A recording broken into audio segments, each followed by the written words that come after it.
சரியில்லை சரியில்லை.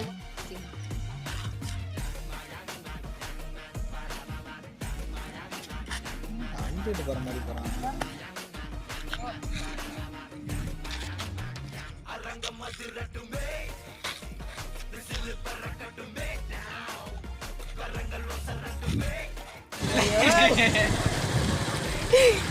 டிவிஎஸ் பேசுறான். வாடா ஏய் நீங்க கிட்டன்றா பஸ் இல்ல லைட்டா ஹிட் பண்ணு. பஸ் ரோஸ் எனக்கு பச்சை உனக்குடா அப்படி நான் சொல்லுவேன். அப்படி கேளுவேன் என்னடா இல்ல இல்ல ரோஸ் எனக்கு பச்சை உனக்கு இல்ல இல்ல ரோஸ் தான் எனக்கு